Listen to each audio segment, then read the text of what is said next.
से शुरू हो रहा है। मुगल साम्राज्य का दूसरा सेशन मतलब पार्ट है। मुगल एम्पायर के बारे में एक सेशन ले चुके हैं, दूसरा सेशन है। मान के चलिए कि करीबन 8 से 10 सेशन, 8 से 9 सेशन कम से कम तो होंगे जिसमें ये कंप्लीट होगा, ठीक है ना। अच्छा, अब हम बात कर रहे हैं भैया बाबर की, ठीक है। किसकी बात कर रहे हैं दोस्तों? बाबर की बात कर रहे हैं। तो बाबर, ठीक है, बाबर की बात कर रहे हैं और इसके बारे में एक-एक चीज को समझते लिखते आगे बढ़ेंगे। और सबसे पहले तो यही कि भाई बाबर की अगर बात कर रहे हैं तो ये बाबर का टाइम पीरियड पहले लिख लिया जाए। 1526 से 1530 ये टाइम पीरियड है, मतलब शासनकाल है, ठीक है। ये शासनकाल है, ठीक है। क्या है ये दोस्तों? शासनकाल है, ठीक है। और इसी प्रकार से आप देखेंगे कि भाई जैसे इसका रियल नेम, ठीक है, इसका रियल नेम की अगर बात करते हैं, इसके रियल नेम की अगर बात करते हैं तो क्या था इसका रियल नेम? देखिए इंपॉर्टेंट है। रियल नेम मतलब वास्तविक नाम, और इसके फादर कौन थे? फादर का नाम, ठीक है। मदर कौन थे? मदर का नाम, ठीक है ना, मदर का नाम। इसी प्रकार से भाई इसकी वाइफ कौन थी? वाइफ का नाम। और इसके जो सन हुए, बेटे हुए, उनका नाम, ठीक है ना। ये ध्यान देना जरूरी है, ठीक है। और बाकी इसने अपनी आत्मकथा जो लिखी, ऑटोबायोग्राफी, वो तो है ही, है ना। ऑटोबायोग्राफी मतलब ऑटोबायोग्राफी, ठीक है। तो बिल्कुल वो भी याद करने करना है, ऑटोबायोग्राफी, ठीक है। ऑटोबायोग्राफी भाई, ऑटोबायोग्राफी का मतलब है आत्मकथा, ठीक है। हालांकि इसके बारे में हम विस्तारित रूप में भी आगे देख लेंगे, आत्मकथा, ठीक है। तो देखिए नाम लिखते चलते हैं। इसका वास्तविक नाम था क्या? जहीरुद्दीन बाबर। क्या नाम था भैया? जहीरुद्दीन, ठीक है। जहीरुद्दीन, ठीक है। जहीरुद्दीन मोहम्मद बाबर, ठीक है। तो जहीरुद्दीन से आप कह सकते हैं जहीरुद्दीन, ठीक है। जहीरुद्दीन। फादर की बात करें तो इसके पिता का नाम था उमर शेख मिर्जा। क्या नाम था? उमर शेख मिर्जा, ठीक है। उमर शेख मिर्जा इसके पिताजी का नाम था। उमर शेख मिर्जा, उमर शेख मिर्जा इसके पिताजी का नाम था, ठीक है। इसके पिताजी का नाम। और ठीक है, मदर का नाम क्या था? मदर का नाम था कुतुलुब निगार, ठीक है। क्या भैया? कुतुलुब निगार, ठीक है। कुतुलुब निगार इसकी मदर का नाम था, ठीक है। कुतुलुब निगार, कुतुलुब निगार। अभी एक्सप्लेनेशन भी देख लेंगे, पहले आप लिखते चलेंगे। कुतुलुब निगार इसकी माता का नाम था। और इसकी वाइफ का नाम क्या था भैया? मुबारिका। क्या नाम था इसका? मुबारिका यूसुफ चाहिए, ठीक है। तो इसकी पत्नी का नाम क्या था? मुबारिका, ठीक है। मुबारिका इसकी पत्नी का नाम था, ठीक है। मुबारिका इसकी पत्नी का नाम था। और इसके जो बेटे थे, ठीक है ना, इसके जो बेटे थे, ठीक है। बेटे कौन थे? बेटे, ठीक है। तो बेटे देखा जाए तो बेटे में सबसे बड़ा बेटा कौन है? हुमायूं। हुमायूं सबसे बड़ा बेटा, ठीक है। हुमायूं सबसे बड़ा बेटा था। और इसी तरीके से इसका एक बेटा था कामरान, ठीक है। कामरान एक था। इसी प्रकार से एक इसका बेटा था अस्करी, ठीक है। और इसका एक बेटा था हिंदाल, ठीक है। कौन था? हिंदाल, ठीक है। तो ये चीज है हुमायूं, ठीक है। हुमायूं, कामरान, ठीक है। कामरान, अस्करी, अस्करी और हिंदाल, ठीक है। क्या भैया? हिंदाल, ठीक है। तो हुमायूं, कामरान, अस्करी, हिंदाल, ठीक है। ऑटोबायोग्राफी तो आप सब जानते ही हैं कि बाबरनामा लिखी थी इसने अपनी ऑटोबायोग्राफी, बाबरनामा, ठीक है। बाबरनामा ऑटोबायोग्राफी है इसकी, ठीक है। ठीक है ना। बाबरनामा, बाबरनामा की बात करते हैं तो बाबरनामा के बारे में अलग से देखना पड़ेगा। बाबरनामा इंपॉर्टेंट किताब है, ठीक है। तो इसके बारे में अलग से भी जानकारी रख लेंगे। बाबरनामा, बाबरनामा की अगर बात करते हैं तो बाबरनामा में आप देखेंगे इसे भाई इसकी लैंग्वेज क्या थी, ठीक है। मूल भाषा, ठीक है।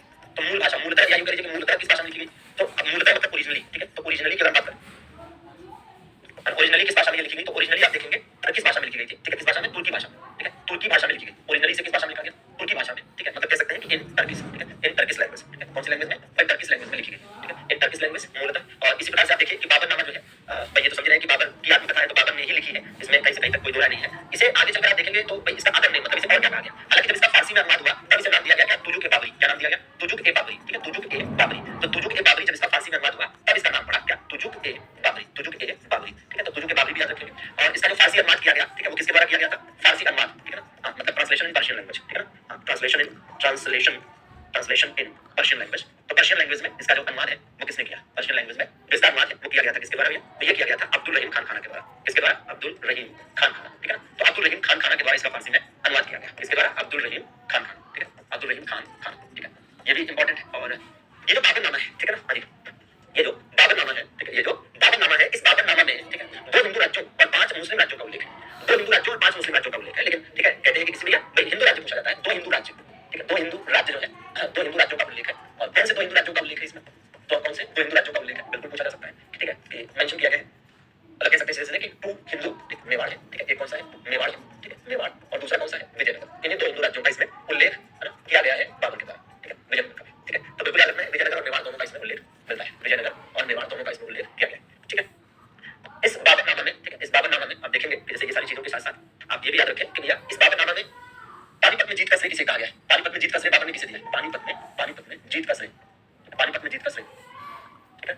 मतलब कह सकते हैं कि भाई पानीपत का युद्ध लड़ा था बाबर ने, भारत में जो पहला बड़ा युद्ध लड़ा था वो इसने लड़ा था, ठीक है ना। हाँ, ठीक। तो भैया पानीपत में जीत का कारण, पानीपत के युद्ध में जीत का कारण, ठीक है, मतलब रीजन है ना बिहाइंड, ठीक है, इन पानीपत। तो बाबर ने क्या कहा है कि भैया इसके जो तीरंदाज थे, ठीक है, कौन थे? तीरंदाज, मतलब जो आर्चर है ना, इसके जो आर्चरीज थी, ठीक है ना, आर्चर, ठीक है। तो मतलब जो इसके आर्चर थे, ठीक है। अब इसके जो आर्चरीज मतलब जो थी बहुत स्ट्रांग थी, इसकी जो तीरंदाजी थी इसकी सेना में, उसको इन्होंने दिया है। तो भाई देखिएगा बाबरनामा का एकदम क्लियर मामला होना चाहिए कि बाबरनामा जो है ये बाबर की आत्मकथा है जिसे इसने तुर्की भाषा में मूल रूप से लिखी थी, ठीक है। इसे आगे चलकर जब फारसी में अनुवाद किया गया अब्दुल रहीम खान खाना के द्वारा तो इसे तुजुक ए बाबरी नाम भी दिया गया। इस बाबरनामा में 2 हिंदू राज्यों मेवाड़ और विजयनगर का भी उल्लेख किया गया है। और इसी में बाबरनामा में ही बाबर ने पानीपत के युद्ध में जीत का श्रेय किसे दिया है? तीरंदाजों को दिया है। किसे दिया है? तीरंदाजों को दिया है, ठीक है भैया। अच्छा, ठीक है। अब इसमें ये भी ध्यान दीजिए कि भाई जैसे इसने भारत का सबसे शक्तिशाली शासक किसे बताया है, ठीक है। इस बाबरनामा किताब में भारत का सबसे शक्तिशाली शासक किसे बताया है? भारत का सबसे शक्तिशाली शासक किसे बताया है, ठीक है। भारत का सबसे शक्तिशाली शासक, ठीक है। भारत का सबसे शक्तिशाली शासक, ठीक है। भारत का सबसे शक्तिशाली शासक, ठीक है। तो भारत का सबसे शक्तिशाली शासक किसे बताया गया इसमें? तो इस किताब में आप देखेंगे तो मोस्ट पावरफुल, ठीक है, कह सकते हैं मोस्ट पावरफुल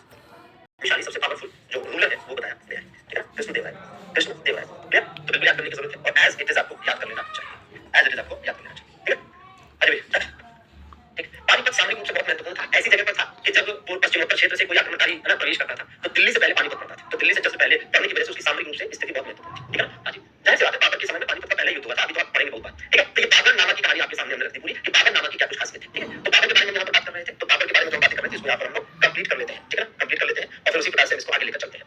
जैसे ठीक है इसके बारे में यहाँ ये भी लिख लीजिए कि जन्म इसका जो है इसका जो जन्म है इसकी जो बर्थ है या बॉर्न ठीक है कब 1483 कहाँ पर दिया परगना कहाँ पर परगना ठीक है परगना कहाँ पर था परगना जो है अफगानिस्तान में परगना अफगानिस्तान में इसका जन्म हुआ था कहाँ पर परगना अफगानिस्तान में परगना अफगानिस्तान में इसका जन्म हुआ था। ठीक है अब अगर हम इसके जीवन की जो ट्रेनिंग है कुछ ट्रेनिंग इसने कैसी किससे ली ट्रेनिंग ठीक है अब इसके जीवन में जो ट्रेनिंग हुई ठीक है किस किस चीज की ट्रेनिंग हुई ट्रेनिंग का मतलब हो गया एक तरह से कि किससे इसने क्या सीखा ट्रेनिंग की बात करें अगर तो किस तरह की ट्रेनिंग जैसे अगर हम बात करते हैं कि गन्स चलाना इसने किसने सीखा ठीक है इसने गन्स चलाना किससे सीखा ठीक है जैसे इसने हॉर्स राइडिंग किससे सीखी हॉर्स राइडिंग का मतलब घुड़सवारी होता है ठीक है हॉर्स राइडिंग इसने किससे सीखी और इसी प्रकार से युद्ध नीति ठीक है मतलब कह सकते हैं कि वॉर पॉलिसी ठीक है वॉर पॉलिसीज ठीक है वॉर पॉलिसीज ठीक है तो ये इसने किससे सीखी ये भी जरूरी है मतलब जो इसने युद्ध नीतियां बहुत सारी सीखी थी वो किससे सीखी थी एक तो ये जरूरी है जानना कि युद्ध नीतियां किससे सीखी मतलब बंदूकें चलाना किससे इसने सीखी बंदूकें ठीक है बाकी घुड़सवारी तो आप समझ रहे हैं घुड़सवारी किससे सीखी ये भी है ठीक है किससे सीखी तो इसमें आप देखेंगे कि भैया किससे क्या सीखा तो ये भी एक इंपॉर्टेंट बात है बंदूकें चलाना इसने किससे सीखा था बंदूकें चलाना इसने ईरानियों से सीखा ठीक है ना किससे भैया ईरानियों से किससे सीखा था इसने बंदूकें चलाना इसने किससे सीखा था ईरानियों से ठीक है मतलब किससे भाई ईरानियों से ठीक है ईरानियों से ठीक है मतलब फ्रॉम ईरानीज ठीक है तो मतलब जो ईरानी रहे उनसे सीखा था ठीक है ईरानियों से घुड़सवारी किससे सीखी थी तुर्कों से सीखी थी किससे तुर्कों से ठीक है तो जो टर्किश लोग थे उनसे इसने घुड़सवारी सीखी थी टर्किश लोगों से ठीक है और मंगोलों से क्या सीखी थी भैया तो मंगोलों से युद्ध नीति सीखी थी किससे मंगोलों से ठीक है किससे मंगोलों से ठीक है मंगोलों से इसने ठीक है युद्ध नीति सीखी थी मंगोल से ठीक है तो बिल्कुल इंपॉर्टेंट है ठीक है उस टाइम बिल्कुल गन्स थी ठीक है तो बिल्कुल याद करने की जरूरत नहीं है आपको ठीक है तो बाबर जो है ठीक है बाबर के बारे में ये चीजें हैं और ये भी है कि जैसे बाबर है ना बाबर के बारे में एक चीज ये भी यहाँ पर मेंशन कर सकते हैं कि भाई इसका राज्याभिषेक पहली बार कब हुआ था ठीक है तो मात्र 12 वर्ष की उम्र में इसका राज्याभिषेक हुआ था ठीक है इसका राज्याभिषेक फरना का शासक कब बना फरना ने इसका जन्म हुआ था ठीक है तो का शासक बना ठीक है का शासक कब बना का शासक बना ठीक है मतलब बिकम रूलर ठीक है कह सकते हैं क्या बिकम रूलर ठीक है तो यहाँ का शासक ये कब बना यहाँ का शासक ये बना है फाइनली 1494 कब 1494 ठीक है हाँ जी 1494 अब इसकी पूरी स्टोरी आपको समझ में आएगी बहुत आसानी से समझ में आएगी ठीक है ना ठीक है सन 4 जगह हुए क्या अरे यार डेटे 4 है यार 4 जगह क्या कहना चाह रहे हो ठीक है काबुल का राजा कब बना ठीक है तो काबुल का सारा बिकम रूलर ऑफ काबुल अब इसमें इसके जीवन में अब थोड़ा सा एक बात समझिए एक छोटी सी स्टोरी के माध्यम से मैं बाबर के बारे में कुछ बातें स्पष्ट करना चाहूंगा ठीक है ना हाँ जी भैया बिल्कुल हाँ ठीक है गुलबदन बेगम ने हुमायूं नामा लिखी कितनी बार बताया हुआ है कि हुमायूं नामा हुमायूं की जीवनी है गुलबदन बेगम ने लिखी जो हुमायूं की बहन थी तो ठीक है थोड़ा अच्छा मतलब उसको लिखवा के मानो लिख लो भैया लिख लो है ना भाई यहाँ हुमायूं नामा लिखने वाली गुलबदन बेगम का नाम भी लिखने के लिए व्याकुल है लिख लीजिए भैया है ना इसमें क्या समस्या है गुलबदन बेगम ठीक है तो गुलबदन बेगम कौन है भाई हुमायूं की बहन है ठीक है और इसकी पुत्री है ठीक है तो यहाँ पर मेंशन कर देते हैं सिस्टर ठीक है क्या सिस्टर वही मतलब हुआ हुमायूं की बहन तो बाबर की बेटी ठीक है ना अच्छा बहुत बढ़िया भैया बहुत शानदार जैसा नाम है वैसा काम तो नहीं है ठीक है अकबर की बुआ सही कहा जहांगीर की क्या ठीक है अब देखो जरा ध्यान से समझो बात आप ऐसे समझिए कि बाबर के बारे में आपको ठीक है ये दिमाग में माइंडसेट बनाना पड़ेगा ठीक है बाबर के बारे में आप अपने माइंड में ये एक माइंडसेट डेवलप करिए जैसे मान लीजिए कि ये मैं एक मैप बना रहा हूँ और इस मैप में मान लीजिए कि मैंने मोटी मोटा आपको दिखा दिया क्या भाई चलो क्या स्थिति है तो बाबर का क्या हुआ बाबर का ठीक है बाबर का जो है बाबर का देखिए यहाँ पर जन्म ठीक है ये फर्क है ठीक है अफगानिस्तान में ये फर्क है यहाँ पर बाबर का जन्म ठीक है यहाँ पर बाबर का जन्म हुआ भाई ठीक है जब यहाँ पर हुआ तब हुआ जन्म 1483 और फिर यहाँ का राजा बना ठीक है यहाँ का राजा बना यहाँ का राजा कब बना ये यहाँ का राजा बना भैया 1494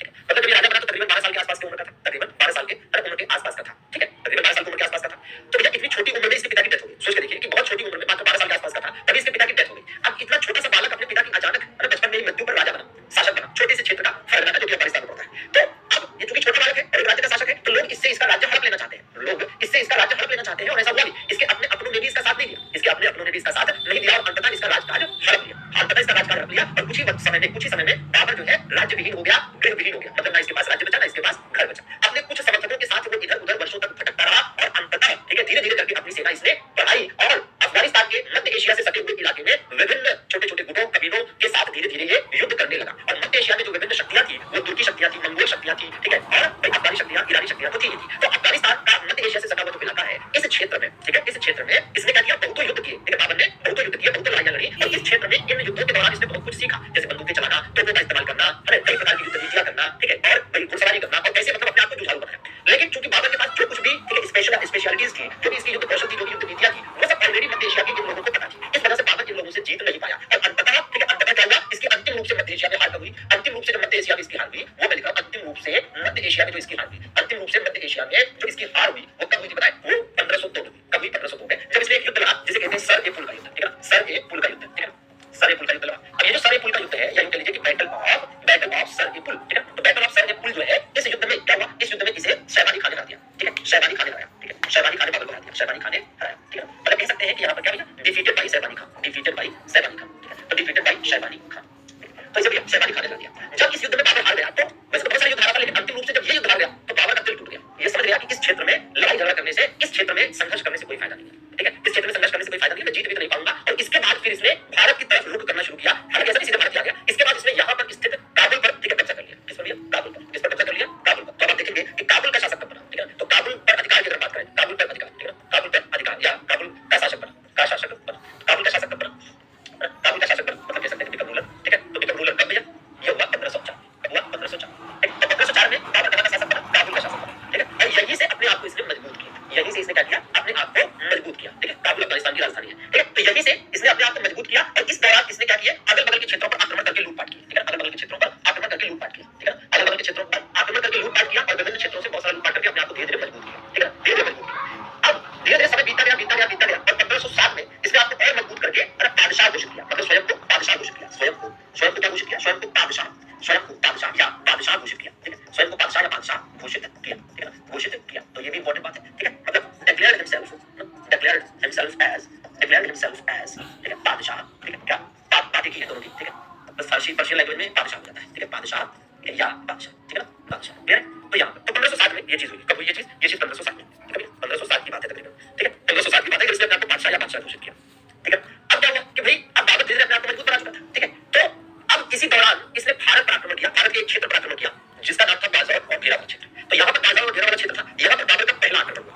बाजार और भेरा वाले क्षेत्र पर आक्रमण करके लूटपाट करी और यहाँ पर कब्जा कर लिया। लेकिन उसी दौरान यहाँ का जो आसपास का जो एरिया है ये वाला, ठीक है, बाजार और भेरा पर आक्रमण किया इसने, ठीक है, बाजार और भेरा पर इसने आक्रमण किया और यहाँ पर शासन कर मतलब कब्जा कर लिया, ठीक है। कौन सा क्षेत्र है ये? है साथियों बाजार और भेरा। क्या है ये? बाजार और भेरा। तो बाजार और भेरा पर इसने आक्रमण किया और क्या किया भैया? शासन मतलब कब्जा कर लिया बाजार एंड भेरा पर, ठीक है। अच्छा, यहाँ पर इसने अपना अधीनस्थ नियुक्त कर दिया। लेकिन इसी दौरान यहाँ पर आप देखेंगे कि जो पंजाब वाला एरिया है, यहाँ पर जो पंजाब वाला एरिया है, ठीक है, कौन सा? पंजाब वाला एरिया है। इस पंजाब वाले एरिया का, ठीक है, गवर्नर हुआ करता था। इस पंजाब वाले एरिया का शासक हुआ करता था एक, और इस शासक का नाम क्या था? इस शासक का नाम था भैया, इस शासक का नाम था दौलत खान। क्या नाम है इसका? इसका नाम था दौलत खान, ठीक है। तो ये जो दौलत खान है, और भी यहाँ पर दौलत खान था। दौलत खान कौन था? दौलत खान जो है, ठीक है, दौलत खान जो है पंजाब का शासक था, ठीक है, दौलत खान कौन था? पंजाब का शासक, ठीक है, मतलब कह सकते हैं कि ruler of Punjab, ruler of Punjab. कहाँ का शासक था ये? पंजाब का शासक था, ठीक है, कहाँ का? पंजाब का। इसने क्या किया? ये जो दौलत खान है इसने बाजार और भेरा वाले क्षेत्र से बाबर के जो अधीनस्थ नियुक्त किए गए थे उनको हटा दिया, ठीक है। बाजार और भेरा वाले क्षेत्र पर जो बाबर ने हमला करके कब्जा कर लिया था, इस वाले क्षेत्र से पंजाब के शासक दौलत खान लोधी ने बाबर के जो भी अंडर में काम करने वाले आगे लोग थे उनको हटा दिया। तो इस वजह से बाबर को दौलत खान को गुस्सा आई, तो वापस से जो है बाबर ने पूरी शक्ति से हमला किया और दौलत खान को हटा दिया और बाजार और भेरा पर फिर से कब्जा कर लिया। तो यहाँ से दौलत खान का दिमाग खुला कि बाबर से, ठीक है, दुश्मनी लेना अच्छी बात नहीं है, ठीक है, बाबर से दुश्मनी लेना अच्छी बात नहीं, ठीक है। अच्छा, यहाँ एक बात एक कड़ी और जुड़िएगा, वो ये कि इसी समय यहाँ पर दिल्ली का शासक हुआ करता था कौन? इब्राहिम लोदी। इसी समय दिल्ली का शासक हुआ करता था कौन? इब्राहिम लोदी। अच्छा, इब्राहिम लोदी ने दौलत खान के बेटे को मरवा दिया था, ठीक है ना। इब्राहिम लोदी जो कि दिल्ली का शासक था, इसने क्या किया था? इसने दौलत खान लोदी के बेटे को मरवा दिया था। इसका मतलब इब्राहिम लोदी जो दिल्ली का शासक था और पंजाब का शासक जो दौलत खान था, इन दोनों की आपस में जमती नहीं थी। और यहाँ पर जो मेवाड़ था, वहाँ के राजा राणा सांगा थे। मेवाड़ के राजा राणा सांगा और दिल्ली के राजा इब्राहिम लोदी के बीच में खादोली का युद्ध पहले ही हो चुका था, दोनों एक दूसरे के जानी दुश्मन पहले थे। इसी समय यहाँ मालवा का शासक हुआ करता था मेदिनी राय, और मेदिनी राय जो मालवा का शासक था और मेवाड़ के राजा जो राणा सांगा थे, इन दोनों की आपस में अच्छी दोस्ती थी। क्या थी? अच्छी दोस्ती थी। और इधर जो बिहार और बंगाल वाला क्षेत्र है, यहाँ का शासक उस समय नुसरत शाह था, लेकिन शासक का नाम जरूरी है। जरूरी है कि यहाँ पर अफगान मूल के लोग रहा करते थे, यहाँ पर अफगानी लोग भी अच्छे खासे रहा करते थे, ठीक है। अफगानी लोग जो लोधी वंश से संबंधित है, जो किससे संबंधित है? लोधी वंश से संबंधित है, ठीक है ना। अच्छा भैया, अब दिमाग की बत्ती जलाइए और दिमाग में ये चीज लाइए कि भाई अब आप देख रहे हैं कि यहाँ का शासक इब्राहिम लोदी, यहाँ का शासक राणा सांगा और पंजाब का शासक दौलत खान। तो मेवाड़ का राजा जो राणा सांगा है, ठीक है, दिल्ली का मेवाड़ का राजा जो राणा सांगा है और पंजाब का शासक जो दौलत खान है और इब्राहिम लोदी का एक चाचा है जिसका नाम है आलम खान लोधी, इन तीनों लोगों ने मिलकर बाबर को भारत पर या दिल्ली पर आक्रमण करने के लिए आमंत्रित किया, दिल्ली पर आक्रमण करने के लिए आमंत्रित किया, ठीक है। और फिर बाबर आया और कौन सा युद्ध लड़ा? पानीपत का युद्ध। तो यहाँ पर क्या है? यहाँ पर पानीपत का युद्ध। फिर उसके बाद कौन सा युद्ध लड़ा?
बाबर को आमंत्रित किया गया आक्रमण करने के लिए, लेकिन बाबर चला था।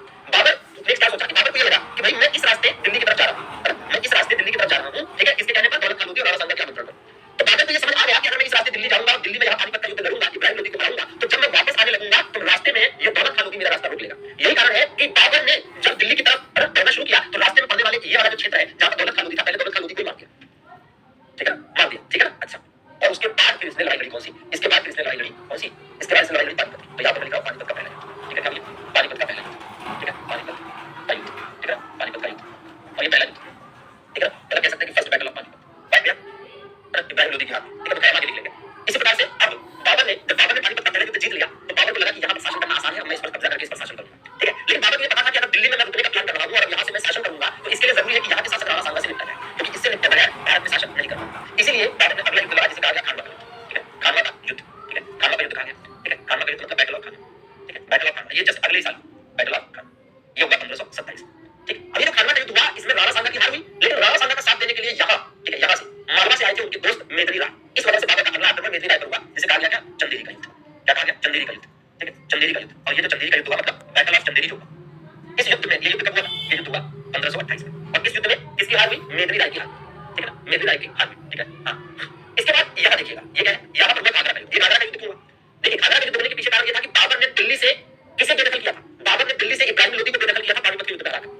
बाबर ने दिल्ली से इब्राहिम लोधी को बेदखल किया था क्योंकि लोधी वंश का शासक था, अफगान मूल का शासक था। तो जो लोधी वंश के समर्थक थे वो दिल्ली छोड़कर कहां शिफ्ट हो गए थे, वो दिल्ली छोड़कर बिहार और बंगाल की तरफ शिफ्ट हो गए थे, कहां, बंगाल और बिहार की तरफ शिफ्ट हो गए थे। तो इसलिए बाबर का आक्रमण अबू की तरफ था, क्योंकि उसे पता था कि जब तक यहाँ पर रह रहे अफगानियों से नहीं निपटा जाता दिल्ली सुरक्षित नहीं है। इसलिए अगला युद्ध कौन सा हुआ, घाघरा का युद्ध, क्या हो गया, घाघरा का युद्ध, ठीक है, घाघरा नदी के किनारे, ठीक है, मतलब battle of Ghaghra, battle of Ghaghra, battle of Ghaghra जो हुआ 1529 में, ठीक है। यह भारत के इतिहास का पहला ऐसा युद्ध था जो जल और थल दोनों पर लड़ा गया, ठीक है ना, आइए जो जल और थल दोनों पर लड़ा गया, ठीक है। अच्छा, यह बात समझिए कि इन पांचों युद्धों के पीछे, ये पांचों आक्रमण के पीछे क्या क्या कारण रहा। तो जैसे आपने पहले बताया, हमने पहले बताया कि बाबर और मीरा पर पहला आक्रमण, तो ये तो लूटपाट के लिए बाबर ने किया था, जो भारत पर पहला आक्रमण था। उसके बाद जो 1526 में पानीपत का युद्ध हुआ, ये क्यों हुआ, 1526 में जो पानीपत का युद्ध हुआ इसके पीछे कारण था कि भैया बाबर को बकायदा राणा सांगा जो बिहार के थे और दौलत खान लोधी जो पंजाब के थे और इब्राहिम लोधी के चाचा आलम खान लोधी ने आमंत्रित किया था, वो आगे लिखूंगा। तो इसलिए पानीपत का युद्ध, और पानीपत का युद्ध जीतने के बाद बाबर ने दिल्ली में रहने का निर्णय ले लिया, तो उसे पता था कि राणा सांगा को हराए बगैर यहाँ में सुकून से नहीं रह पाऊंगा, इसलिए अगला युद्ध खानवा का युद्ध हुआ राणा सांगा के साथ, और राणा सांगा के साथ मालवा के राजा मेदिनी राय ने दिया था, इसलिए अगला युद्ध चंदेरी का हुआ मेदिनी राय के साथ, ठीक है। और अफगानों के साथ जो बिहार और बंगाल में रह रहे थे इनके साथ युद्ध इसलिए हुआ क्योंकि, ठीक है, ये वही थे जो लोधी वंश के खात्मे के बाद दिल्ली से इधर शिफ्ट हो गए थे, ठीक है ना। समझिए अब क्या करना है, अब जाहिर सी बात है कि इसके बारे में हमें लिखना भी है, ठीक है। तो इसके लिए मैं आपको एक ट्रिक बताता हूँ और उसी के साथ लिखवाता हूँ, ठीक है। अरे ये तो खैर आपको याद करना ही करना है। देखिए अब आप ट्रिक ये देखेंगे कि क्या, बाबर, ठीक है, बाबर आया, अब ये ट्रिक है कि बाबर आया, फिर पानी पिया, बाबर आया, पानी पिया, ठीक है, फिर खाना खाया, खाना खाया, ठीक, फिर चंदा दिया, चंदा दिया, और घर चला गया, और घर चला गया। ये ट्रिक बहुत परफेक्ट है, देखिएगा मजा आ जाएगा, ठीक है। देखिए, ठीक, देखिए बाबर आया, आया मतलब हो गया क्या, आया मतलब हो गया पहला, आया मतलब क्या हो गया, पहला आक्रमण, मतलब फर्स्ट स्टेज। पानी पिया मतलब क्या हो गया, पानी से क्या हो जाएगा, पानीपत का युद्ध, ठीक है, पानीपत का युद्ध, ठीक है, पानीपत का युद्ध। और इसी प्रकार से खाना खाया, खाना से क्या हो जाएगा, खानवा का युद्ध, खानवा का युद्ध, खानवा का युद्ध। चंदा दिया से क्या हो जाएगा, चंदेरी का युद्ध, चंदेरी का युद्ध। घर, यहाँ घर से क्या हो जाएगा, घाघरा का युद्ध, घाघरा का युद्ध।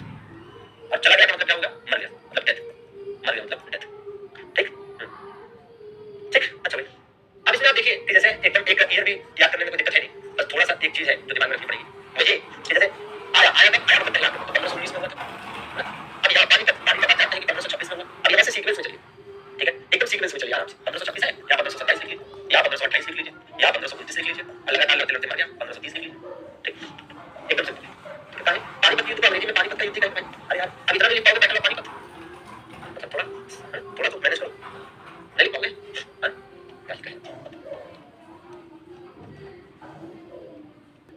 बाजार और मेरा, ठीक है, बाजार और मेरा पर आक्रमण है। आज के हिसाब से बाजार और मेरा पाकिस्तान वाले क्षेत्र में ही पड़ता है, भारत में नहीं पड़ता है, ठीक है ना। हाँ जी, ठीक है। पानीपत युद्ध की बात करें तो पानीपत के युद्ध में इब्राहिम लोधी को हराया, इसको इब्राहिम लोधी को हराया, इब्राहिम लोधी को हराया, ठीक है, इब्राहिम लोधी को हराया, अब डिफीटेड इब्राहिम लोधी, इब्राहिम लोधी को हराया। इस वाले में क्या था, राणा सांगा को हराया, राणा सांगा को हराया। इस वाले में क्या है, मेदिनी राय को हराया, मेदिनी राय को हराया। इस वाले में क्या है कि भाई बिहार व बंगाल की संयुक्त अफगान सेना थी तो महमूद लोधी को हराया, महमूद लोधी को हराया, ठीक है। तो इसमें है क्या, डिफीटेड। तो इस प्रकार से ये देखिए, ये ट्रिक हो गई आपकी, ठीक है, ये ट्रिक हो गई कि किस प्रकार से चीजें हैं, ठीक है। अब